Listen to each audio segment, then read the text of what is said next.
Are you down for this? If you're in the mood, we can take it to the moon. Like a movie scene, table for two. No need to be fair, I want you instead.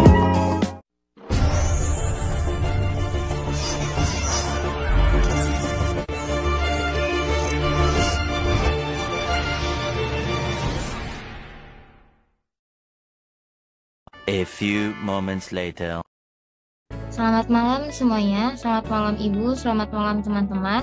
Perkenalkan, kami dari kelompok 3, kelas manajemen keuangan akan membahas materi tentang account payable. Di kelompok 3 ini beranggotakan saya, Zaskia Nurul Aini, rekan saya Alexandria Alvino Kusumawardi, Dea Sabta Gita, Sherliana Friska, Yan Marta Wijaya, Johanna Septiara Sitompul, dan Nadia Omdiove. Pada kesempatan kali ini kami akan membahas yang pertama definisi account payable, yang kedua jenis-jenis account payable, yang ketiga cara pengukuran account payable, yang keempat bentuk manajemen account payable. Yang pertama yaitu definisi akan saya paparkan terlebih dahulu. Definisi dari account payable sendiri adalah salah satu istilah yang merujuk pada kewajiban atau utang perusahaan kepada pihak lain atas pembelian barang atau jasa. Catatan ini akan masuk ke dalam neraca keuangan sebagai nominal yang harus dibayarkan kepada pemasok atau kreditur atas barang atau layanan yang telah diterima namun belum dibayar. Selain itu, istilah account payable atau AP ini mengacu pada sebuah departemen atau divisi dalam sebuah bisnis yang memiliki tanggung jawab untuk melakukan pembayaran utang suatu bisnis kepada supplier atau kreditor. Selanjutnya ada peran account payable. Account payable harus sering dilakukan pengecekan, karena hal ini bertujuan agar perusahaan mengetahui dan memahami kewajiban yang harus dilakukan untuk melunasi hutang mereka. Agar hutang tidak menumpuk dan memberikan beban pada perusahaan, penting bagi perusahaan untuk segera melunasi hutang tersebut. Selain itu, proses bisnis antara perusahaan dan buyer juga dapat berjalan dengan lancar. Hal ini dilakukan untuk melunasi hutang mereka kepada supplier. Penting juga bagi perusahaan untuk memastikan bahwa proses account payable ini dilakukan secara akurat dan efisien. Yang selanjutnya ada mengapa account payable berperan penting. Account payable berperan penting karena account payable ini akan menjaga hubungan bersama vendor. Yang kedua yaitu kepatuhan terhadap peraturan. Yang ketiga berkaitan dengan arus kas. Yang keempat melancarkan pengauditan.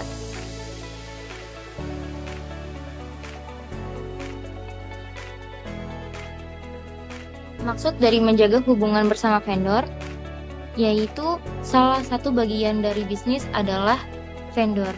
Ketika bisnis Anda mampu membayar utang secara tepat waktu, maka akan membangun kredibilitas yang kemudian memudahkan negosiasi pada saat diperlukan. Yang kedua yaitu kepatuhan terhadap peraturan. Membayar tagihan tepat waktu dan sesuai regulasi yang berlaku menjadi bagian krusial yang sebaiknya diperhatikan oleh perusahaan. Karena gagal bayar menjadikan bisnis bisa terkena denda atau berpotensi memunculkan ketegangan yang berdampak pada kredibilitas perusahaan.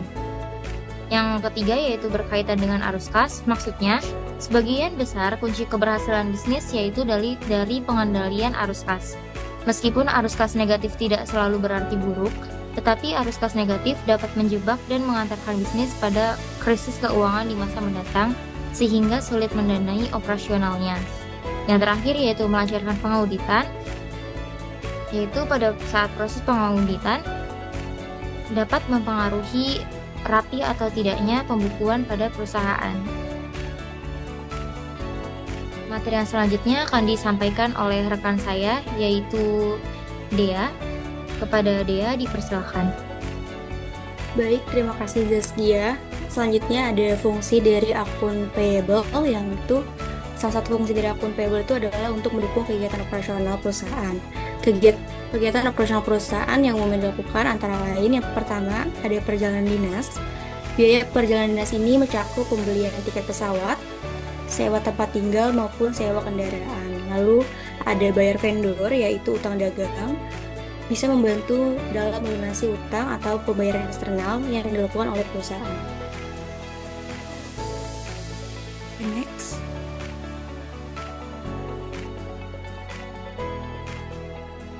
Oke, selanjutnya ada bagaimana proses dari akun payable. Proses dari akun payable ini secara umum dibagi menjadi 5 tahapan. Yang pertama itu ada penerimaan faktur. Selanjutnya ada pengkajian, lalu ada persetujuan invoice, pencatatan, dan juga eksekusi pembayaran. Oke, next. Oke, selanjutnya akan dijelaskan oleh rekan saya.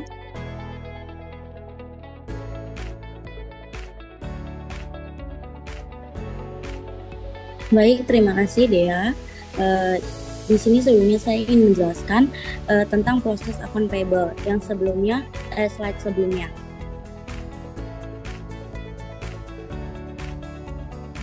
Tolong dibalik ke slide sebelumnya, Zatski ya. Ya, di sini saya ingin menjelaskan sedikit tentang proses akun payable yang secara umum dibagi menjadi 5 tahapan. Yaitu yang pertama penerimaan faktur, di mana faktur atau tagihan yang belum dibayarkan diterima dan dicatat sebagai kunci pencatatan. Yang kedua ada pengkajian, di mana faktur yang diterima dikaji untuk mengidentifikasikan vendor, item yang dibayarkan, total, tanggal diterbitkan, dan pembayaran.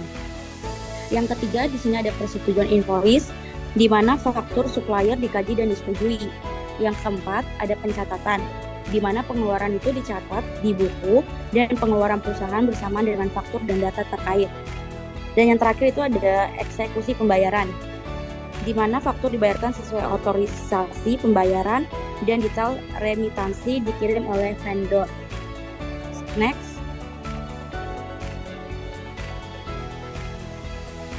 Di sini ada jenis-jenis akun payable. Yang pertama ada hutang jangka panjang, di mana utang yang jatuh temponya lebih dari 1 tahun. Hutang yang tidak lancar, yang mana jatuh temponya setelah 1 tahun atau bahkan lebih dari 1 tahun. Ini mempunyai contoh. Yang pertama ada pinjaman bank, obligasi, hipotek, utang wesel, dan sewa modal.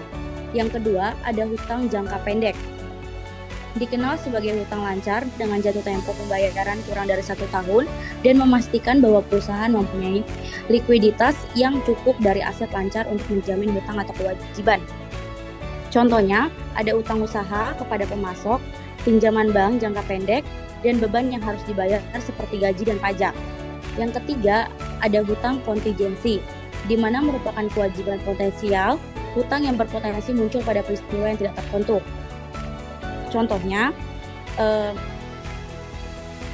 itu ada tuntutan hukum yang tertunda, pemenuhan garansi produk, jaminan atas hutang pihak lain, dan kewajiban yang komersial menurut standby letters of credit, jaminan untuk membeli kembali piutang. Next.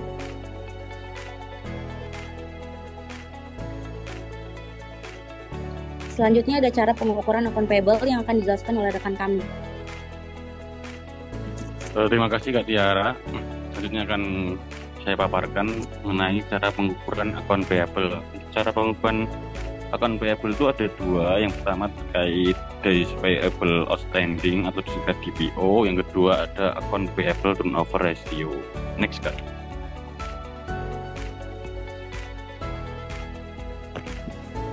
Nah, untuk yang pertama days payable outstanding atau DPO. DPO ini adalah metrik yang menunjukkan rata-rata jumlah hari yang dibutuhkan oleh perusahaan untuk melunasi hutang kepada pemasok setelah barang atau jasa diterima. Nah, semakin tinggi DPO, semakin lama juga waktu yang dibutuhkan perusahaan untuk membayar tagihannya. Dampak dari DPO ini berdampak pada kemampuan perusahaan untuk menegosiasikan persyaratan kredit yang menguntungkan dengan pemasok. Biasanya nilai DPO ini bervariasi di berbagai organisasi karena ada manfaat untuk membayar tepat waktu dan keuntungan untuk memperpanjang dari pembayaran tagihan bisnis. Kemudian untuk mencari suatu DPO itu ada rumusnya, yaitu DPO sama dengan akun payable dibagi dengan COGS dikali dengan 365 hari, yaitu satuan hari dalam setahun. Next, Kak.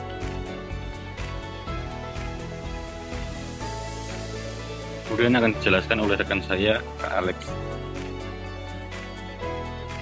Baik, berikut saya akan menjelaskan contoh soal dari DPO atau Days Payable Outstanding. Yang mana jika sebuah perusahaan memiliki hutang usaha sebesar $100.000 dan biaya barang yang dijual atau COGS sebesar $600.000, maka berapa DPO dari perusahaan tersebut? Dari soal berikut dapat kita selesaikan dengan rumus DPO yang mana account payable dibagi COGS atau cost of goods sold dikali 365 hari. Yang berarti account payable di sini ada sebesar $100.000 dan juga untuk COGS-nya sebesar $600.000 dikali 365 hari. Yang berarti DPO-nya ada sebesar 60,83 hari. Namun dapat kita bulatkan menjadi 61 hari. Selanjutnya,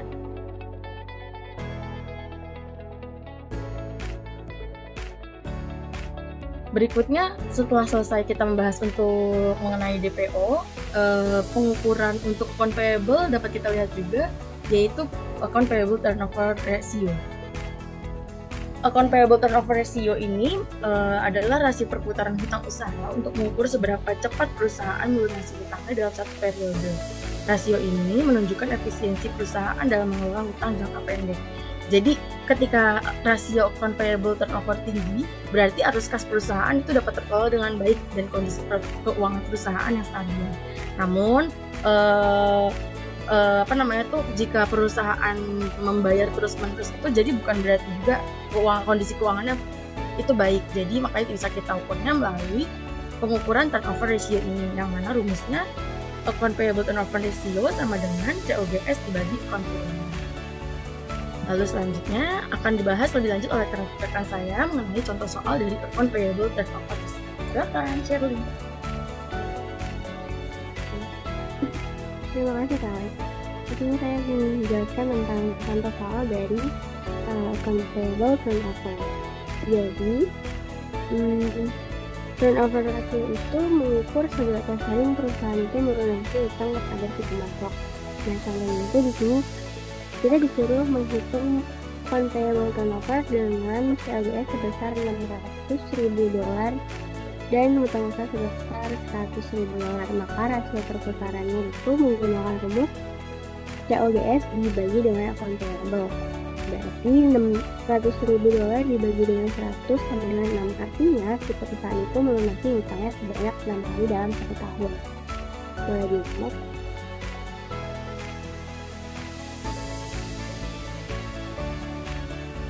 Selanjutnya pengukuran account payable dan turnover ratio. Isinya ada 3. Yang pertama ada rasio hutang lebih tinggi. Itu berarti si perusahaan membayar tagihan dalam waktu yang lebih singkat dari rasio yang lebih rendah. Kemudian ada rasio account payable yang rendah.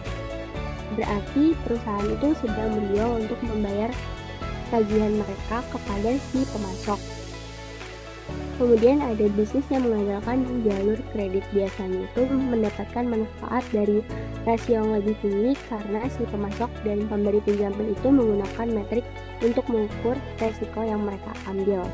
Nah, seperti yang Kak Alex jelaskan tadi, account payable turnover ratio yang lebih tinggi itu hampir selalu lebih baik daripada yang rasio lebih rendah, menunjukkan bahwa perusahaan itu sering membayar tagihannya. Akan tetapi, rasio perputaran hutang yang rendah itu tidak selalu menandakan kinerja keuangan perusahaan yang lemah. Kekuatan tawar-menawar juga memiliki peran penting dalam rasio perputaran hutang dagang. Misalnya, si perusahaan itu lebih besar dapat menegosiasikan rencana pembayaran yang lebih menguntungkan dengan jangka waktu yang lebih lama atau jalur kredit yang lebih tinggi. Selain itu, rasio tinggi itu terkadang dapat diartikan sebagai strategi manajemen keuangan yang buruk. Dalam hal ini, beberapa investor mungkin tidak melihat sebagai strategi jangka panjang yang layak. Jadi, cara yang lebih baik untuk menggunakan account payable turnover ratio itu adalah memeriksa perubahannya dari waktu ke waktu. Jika rasio perputaran utang usaha meningkat dari waktu ke waktu, ini menunjukkan bahwa perusahaan melunasi hutangnya lebih cepat dari sebelumnya. Bisa jadi karena arus kas yang lebih besar dan strategi manajemen hutang yang baik. Kemudian jika rasio perputaran hutangnya menurun dari waktu ke waktu, berarti menunjukkan bahwa perusahaan membutuhkan waktu yang lebih lama untuk melunasi hutang. Pembahasan selanjutnya akan dijelaskan dengan saudari Tommy. Terima kasih. Oke, selanjutnya ada cara menghitung rasio account payable. Untuk pengukuran efisien secara tahunan itu ada total pembelian dibagi dengan rata-rata utang usaha. Boleh di next, Zaskia. Untuk lebih efisien untuk perhitungan harian itu ada 365 dibagi dengan rasio perputaran account. Next, tolong Zaskia di next. Oke, selanjutnya ada bentuk manajemen account payable. Pengelolaan account payable yang baik mencakup pengaturan waktu pembayaran yang optimal, memanfaatkan potensi diskon pembayaran awal, serta menjaga hubungan baik dengan pemasok. Berikut beberapa bentuk manajemen account payable. 1. Ada mengatur waktu pembayaran, memanfaatkan diskon pembayaran awal. Dengan memanfaatkan diskon pembayaran awal, banyak pemasok yang menawarkan diskon jika pembayaran dilakukan lebih awal. Sebagai contoh, jika ketentuan pembayaran adalah dalam 10 hari kita akan dapat diskon 2%, netnya di 30 hari. Itu berarti perusahaan bisa mendapatkan diskon 2% jika kita melakukan pembayaran lebih awal, yaitu dalam kurun waktu 10 hari. Mengambil diskon ini pun juga dapat menghemat biaya secara signifikan. Contohnya itu jika perusahaan berutang $10.000 dan ditawarkan diskon 2% untuk pembayaran dalam 10 hari, diskon tersebut berarti jumlah diskon tersebut adalah $200, sehingga perusahaan hanya perlu membayar $9.800 dalam kurun waktu 10 hari. Kedua, ada menjaga hubungan dengan pemasok. Hubungan baik dengan pemasok penting untuk mendapatkan kredit yang lebih fleksibel dan jangka waktu pembayaran yang lebih baik di masa depan. Dengan menjaga reputasi yang baik, perusahaan juga dapat meminta waktu pembayaran yang lebih lama jika menghadapi masalah arus kas sementara. Ketiga, ada penyusunan kebijakan pembayaran. Pengelolaan account payable harus didukung oleh kebijakan yang jelas mengenai kapan dan bagaimana utang harus dibayar. Kebijakan ini harus mencakup 1. Prioritaskan pembayaran yang menawarkan diskon atau memiliki tingkat bunga yang tinggi. Kedua, tetapkan pengingat atau otomatisasi sistem untuk memastikan pembayaran dilakukan tepat waktu. Keempat, ada penggunaan sistem otomasi. Software akuntansi dan sistem otomatisasi dapat membantu perusahaan mengelola account payable dengan lebih efisien. Sistem ini dapat melacak jatuh tempo pembayaran, menghitung diskon pembayaran awal, serta mencegah keterlambatan pembayaran. Boleh di next.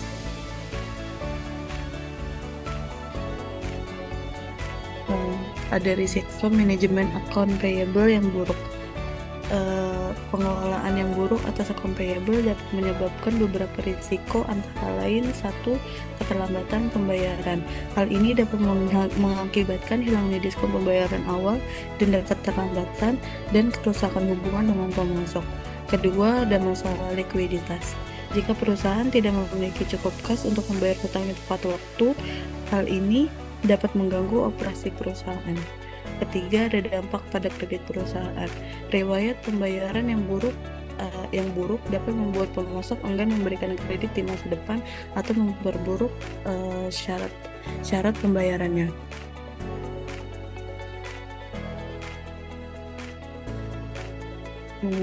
Next.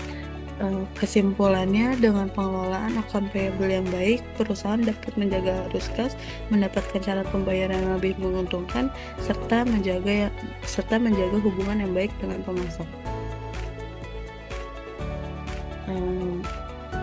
Berikut presentasi dari kelompok kami. Kurang lebihnya mohon maaf. Terima kasih banyak semua untuk teman-teman dan juga Ibu, terima kasih banyak. Kami sudahi presentasi kami pada hari ini. Terima kasih semua.